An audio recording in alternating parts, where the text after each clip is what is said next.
कर्ता कर्म अधिकार में उन्होंने वो ज्ञान ज्योति स्फुरायमान हो गई और हम तो अपने में मगन होते हैं। अब जो तुम्हें दिखे सो तुम करो। हमने तो कह दिया अत्यंत स्पष्ट शब्दों में, मतलब समझाने लायक जितना था वो सब समझा दिया है। इससे ज्यादा कुछ समझाया जा नहीं सकता है, समझ गए ना। जब अधिकार शुरू किया था तब भी ज्ञान ज्योति को याद नमस्कार किया था और अंत में वो ज्ञान ज्योति जगमग प्रकट हो गई। इस तरह से उसकी महिमा गाते हुए अधिकार को समाप्त कर रहे हैं। वो कौन सा कलश था, हो ना, कर्ता कर्म अधिकार का पहला, एको कर्ता हृदय में कर्म को पादे होनी,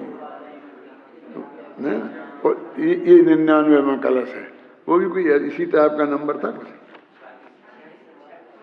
40वां था ना।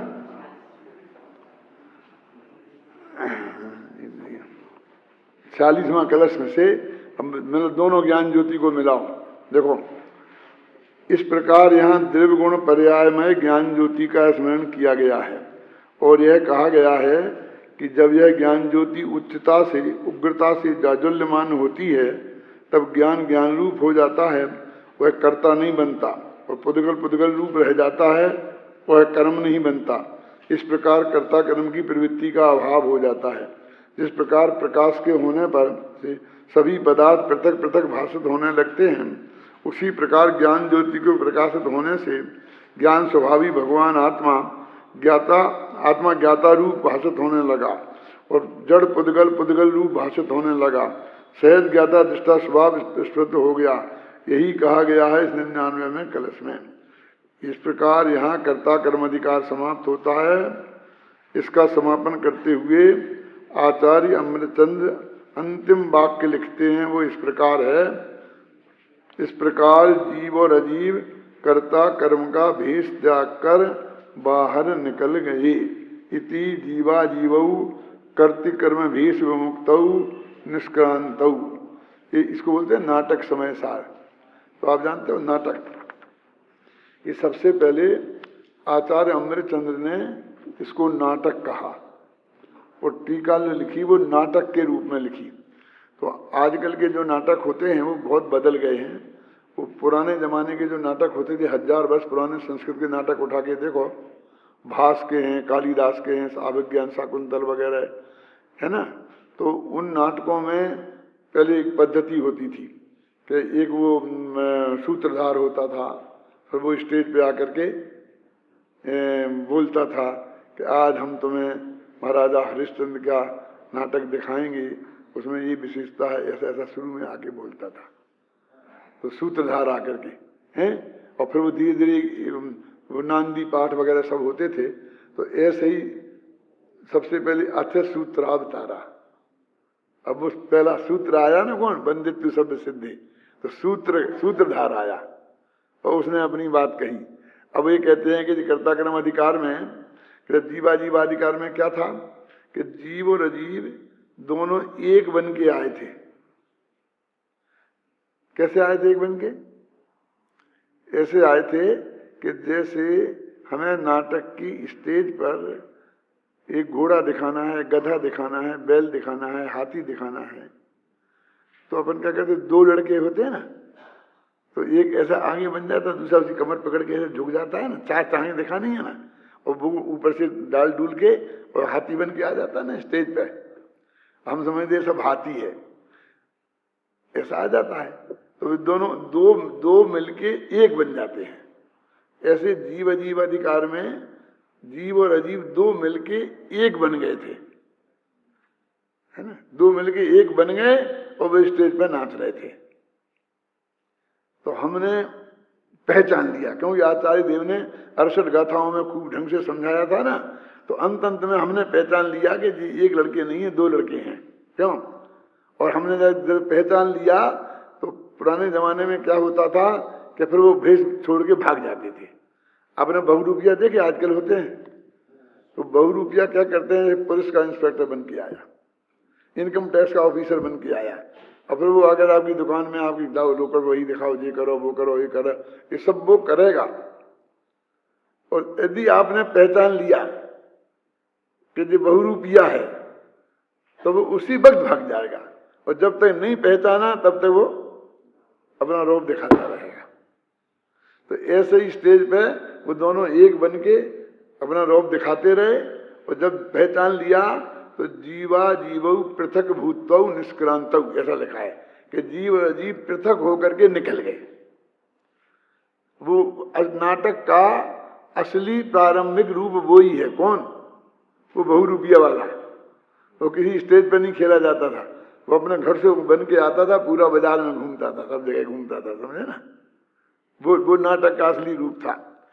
अब ये जब वो पकड़ लिए गए, तब दो तो हो गए, तो उन्होंने फिर एक दूसरी चालाकी की। क्या की? एक बन गया कर्ता और एक बन गया कर्म। तो कर्ता कर्म अधिकार में जीव बन गया कर्ता, और रागादि भाव और पुद्गल जो ज्ञाना वर्णादि कर्म है वे बन गए कर्म। और ऐसे कर्ता कर्म का भेष बना करके ये दोनों जने आ गए। अब पूरा कर्ता कर्म अधिकार में चलते चलते, और जब ये नक्की हो गया कि ये कह रहा है कि ये कर्ता है और ये कर्म है, ख्याल में है ना? तो ये कर्ता और कर्म है ही नहीं, तो वे कर्ता कर्म भी फिर वो अलग होके निकले, कर्ता कर्म का भेष छोड़ के भाग गए। माने कर्ता कर्म संबंधी अज्ञान भाग गया। ये लिखा ना इसमें अंत में, क्या लिखा है?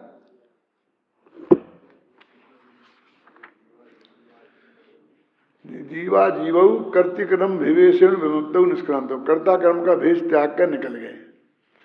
अब क्या हुआ? देखो समझना, नाटक चल रहा है ना वो। अब उन्होंने फिर आए स्टेज पे, तो क्या करके आए? क्या अभी तक तो क्या थे, जीव और अजीव दो मिलके एक बने थे ना, और दोनों को अलग अलग जान लेना एक ज्ञान का काम था। फिर कर्ता कर्म का भेष बनाया था, तो दो के एक बने ना, फिर ज्ञान ने जान लिया तो निकल गए। अब यहां क्या हुआ? अकेला कर्म आया, जीव तो भाग गया। अब था तो वो अकेला कर्म एक, लेकिन एक में तो नाटक होता नहीं है। नाटक के लिए तो कम से कम दो पात्र चाहिए ना। तो एक ही कर्म पुण्य और पाप का भेष बनाकर दो बन के आ गया। क्या था? वो एक ही कर्म। वो जो मोनो एक्टिंग होती है ना, मोनो एक्टिंग देखी होगी ना कभी, कि वो मान लो एक लड़का है और वही लड़की का पाठ करता है और वही लड़के का पाठ करता है, और वो इस तरह से बोलता है कि जब वो प्रश्न करता है वो जवाब देता है, तो वो लड़की की आवाज बना के बोलता है। यदि वो रेडियो से अनाउंसमेंट हो रहा हो तो आप समझें सचमुच के दो पात्र हैं। और वो यहीं खड़े खड़े एक स्टेज पे दिखाता है ना, तो वही लड़की के पाठ में बोलने लगता है, वही लड़का के पाठ में। तो ऐसा ही एक पुण्य और पाप, जब एक कर्म दो भेष बना करके आ गया। लिखा ना, देखो क्या, अथ एक मेव कर्मा द्विपात्री भूय, एक ही कर्म दो पात्र बन के पुण्य पाप रूपेण प्रवेशति। अब ये पुण्य आ गए, ये पाप आ गए, है एक ही, और दो पात्र बन गया। अभी दो मिलके एक बनते थे, अब एक मिलके दो बने। एक्चुअल स्थिति क्या है कि एक एक को अपने में रहना चाहिए, वो धर्म है। अब ये या तो ये क्या करेगा, दो मिलेंगे अथवा एक के दो कर देंगे, माने कुछ ना कुछ गड़बड़ करेंगे। तो ये पुण्य पाप अधिकार में अब क्या हो गया है? नाटक की स्टेज पर अकेला एक कर्म आया है और उसने बेस बनाए हैं दो। अब उस कौन एक का नाम रख लिया करमचंद और दूसरे का नाम रख दिया धर्मचंद। था तो वो कर्म ही का भेद है बेटा, पुण्य कर्म ही का था ना, वो धर्म के नाम से आया है, और ये पाप पुण्य जो है ये कर्म के नाम से आया। अब इनका जो संघर्ष चलेगा पुण्य पाप अधिकार में है, तो अभी इसमें तो क्या हुआ था कि दो अलग अलग होके निकल गए, और अब ये दो बन के आए हैं, ये अंत में पहचान लिए जाएंगे तो एक ही है, ये दो नहीं है। इस तरह से स्टेज से पार जीवाधिकार में ये आत्मा वर्णादि और रागादि भावों का स्वामी नहीं है, अनुरूप नहीं है, ये बात सिद्ध की थी। और कर्ता कर्म अधिकार में ये बात सिद्ध की कि उनका ये कर्ता भोक्ता नहीं है। इस प्रकार उनके साथ इसका किसी भी प्रकार का संबंध नहीं है। अंत में जो अपन ने कर्ता कर्म अधिकार के कलश पकड़े थे, तो उसमें आचार्य श्री ने कितनी खेद के साथ ये बात कही थी कि ये बात अत्यंत स्पष्ट है, फिर भी ना मालूम यह जगत ऐसे मोह में क्यों नाचता है, यानी इनका कर्ता भोक्ता बनता है। अब आचार्य थोड़ी और बारीक बात में जाते हैं,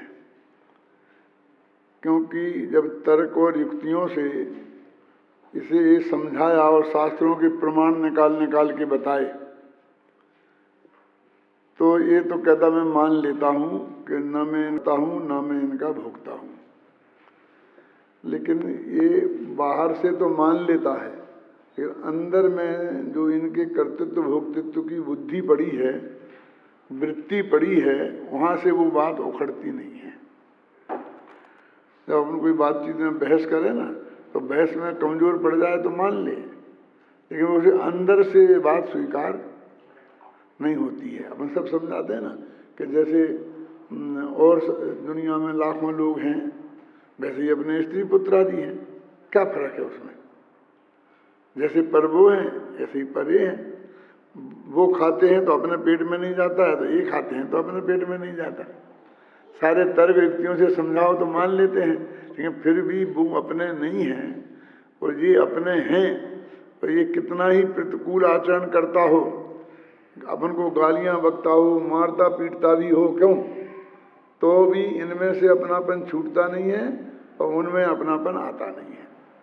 तो इसको तो मैं ऐसे बोलता हूँ कि भाई आगम के की मार से और तर्कों के प्रबल प्रहार से यदि ये किसी तरह स्वीकार भी कर ले, तो वो ऐसे ही होता है जैसे कि मुसलमान लोग शोरबा पिला करके हिंदुओं को मुसलमान बना लेते थे, लेकिन वो अंदर से वो उनकी मान्यता थोड़ी, जबरदस्ती से कोई किसी को बनाएगा तो उसकी मान्यता थोड़ी बदल जाती है, तो मान्यता नहीं बदलती है। तो जिन कर्मों का कर्ता आत्मा नहीं है, ये बात थी ना, समझाई थी, तो वो कहता है कि वो कर्म का मैं करता तो नहीं हूँ, लेकिन वे कर्म तो है ना, पुण्य कर्म और पाप कर्म, और उनमें कुछ कर्म अच्छे हैं और कुछ कर्म बुरे हैं। यानी मैंने नहीं किए हैं, वो मेरे नहीं हैं, मैं उनका स्वामी नहीं हूँ, मैं उनका कर्ता भोक्ता नहीं हूँ, लेकिन हैं तो। और सभी धान 12 पसेरी थोड़ी तोलोगे, कुछ काम अच्छे हैं और कुछ काम बुरे हैं। तो ऐसा उन कर्मों में इस टाइप का भेद डाल के और कुछ कर्मों का कर्ता बनना चाहता है। और ये समस्या बहुत बड़ी है, खासकर ये प्रवचनकारों को, विद्वानों को। वे भी, जब मैंने कल भी कहा था ना, थोड़ा इशारा किया था कि भाई ठीक है, वो पुण्य पाप दोनों ही कर्म हैं, दोनों ही आत्मा को बंधन में डालने वाले हैं, लेकिन वो तो छूटेगा तो पहले तो पाप छूटेगा ना, तो बाद में पुण्य छूटेगा ना। तो भाई क्रिया में छूटेगा तो छूट जाएगा, तो मान्यता में तो एक साथ छूटेगा क्या? नहीं। तो मान्यता में जो एक साथ छूटने की बात है उसको तो गौण कर देता है, और क्रिया में वो आगे पीछे छोड़ेंगे उनकी मुख्यता करके, तो अभी नहीं छूटेंगे। वो तो कहते नहीं छूटेंगे, तो फिर अभी नहीं छोड़े ना। देखो सुनना, नहीं छूटेंगे से नहीं छोड़े, इस पे आ जाता है। अंतर समझ में आया कि नहीं? बोलो, क्या समझ में आया अंतर? वो तो उससे कहा था कि उनके छूटने में क्रम है ना। और ये कहता है ठीक है, तो पहले वे छोड़े और बाद में ये छोड़े। कि तेरे को तो छोड़ना तो कुछ है ही नहीं, क्योंकि तेने कुछ किया ही नहीं है, तो छोड़ेगा क्या? आप नहीं, फिर और गहराई से बात सोचो कि वो कहते हैं देखो, आज तक तुमने पर में कुछ नहीं किया और ना तुम कर सकते हो, यानी भविष्य में आज तक जिसे तुमने करना मानते हो वो कुछ नहीं किया तुमने और ना तुम कर सकते हो। तो वो कहता ठीक है,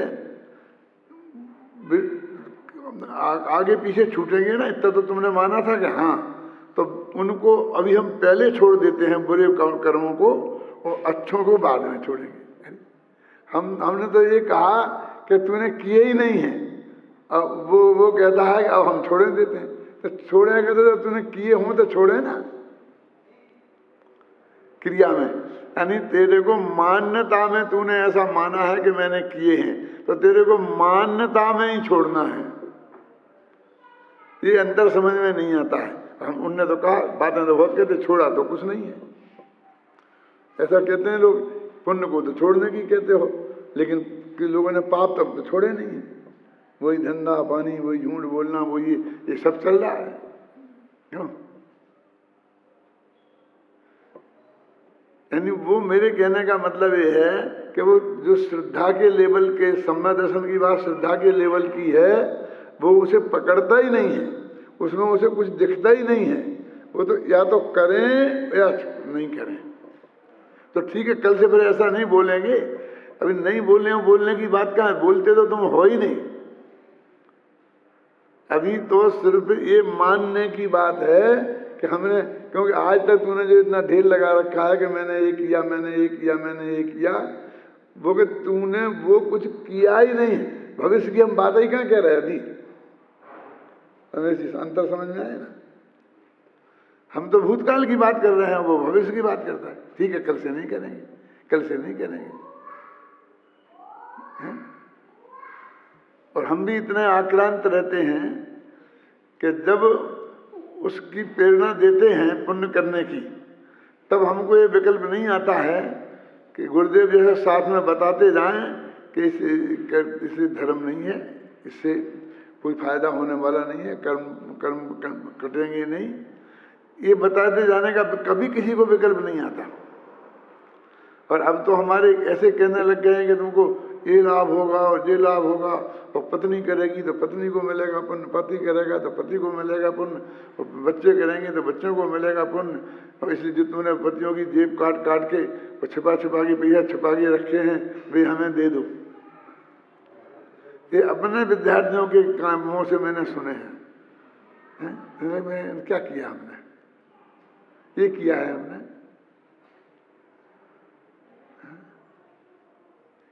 वो जो नेमीचंद काका थे ना, अब तुम लोगों ने शांति जी आपने तो देखा ना, तो वो जब ये बोलते थे ना गुरुदेव की स्तुति, कांजी स्वामी की स्तुति गुजराती में बनाई थी पंडित हिम्मत भाई ने, और वो शाम की चर्चा के टाइम पर पहले बोलते थे।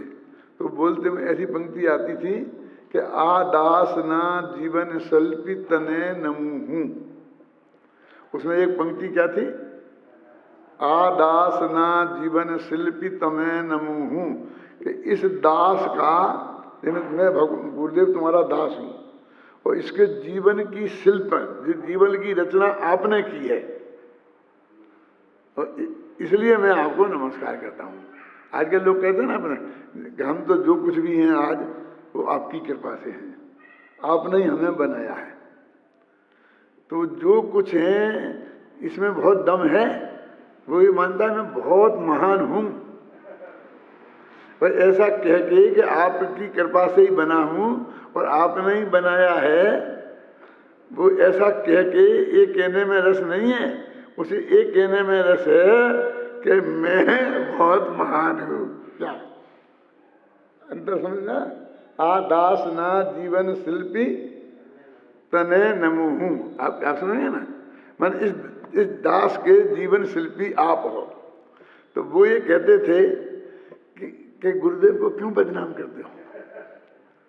कि तुम जैसे नालायक बनाए हैं गुरुदेव ने क्या?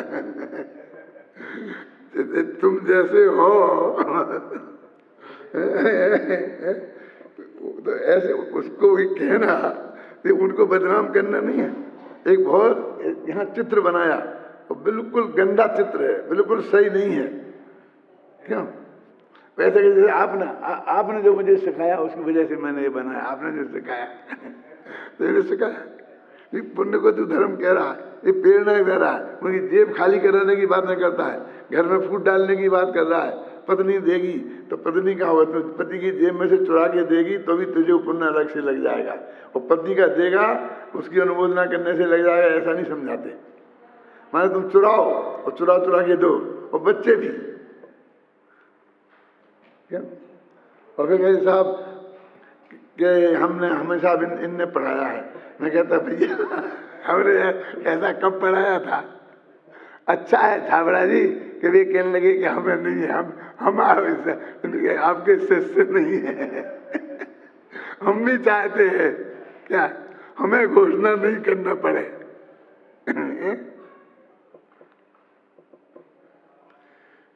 तो यानी वो ये कह रहे हैं कि एक देव दूसरे देव का कर्ता ही नहीं है, तो एक कर्ता नहीं है, ये बात त्रिकाल की है, तीनों काल की बात है ना। अब अभी दो भूतकाल की क्रियाएं तुमने करी हो, माना कि मैंने किया है, तो पहले तो उससे इनकार करो कि मैंने कुछ नहीं किया। वो हमें अपनी कमाई दिखती है ना, मैंने ये किया, ये हमारे बनाया, ये हॉल बना दिया, फिर एक बना दिया, फिर एक किताबें बना दी, मेरी पढ़ाना, ये सब ये ढेर पे पहले इसमें माचिस लगाऊं।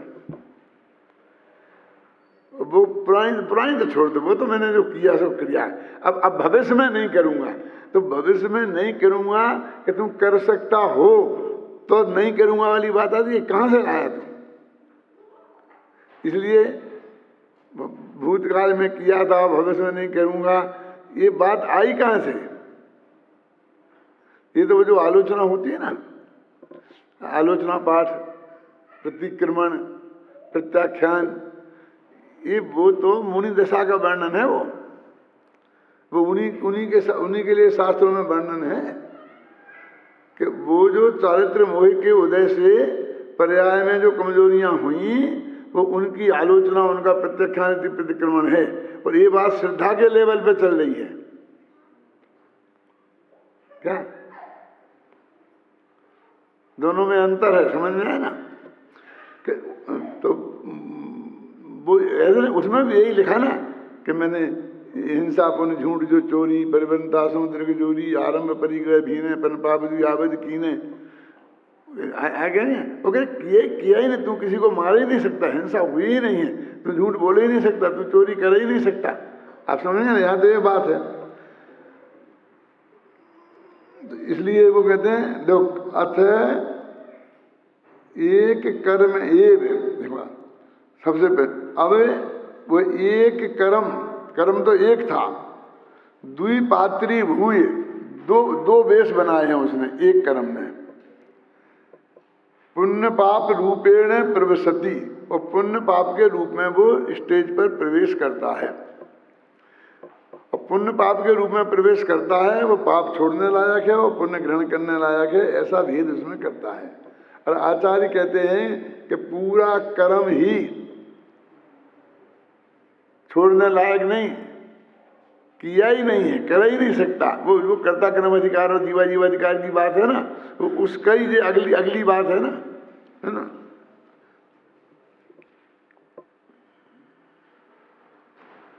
देखो पढ़े, इस प्रकार अब तक भगवान आत्मा को पर पदार्थ और उनके आश्रय से अपने में आत्मा में उत्पन्न होने वाले मोह राग द्वेष आदि भावों से एकत्व, ममत्व, कर्तृत्व, भोक्तृत्व छुड़ाकर आत्मा सन्मुख करने का प्रयास किया गया है।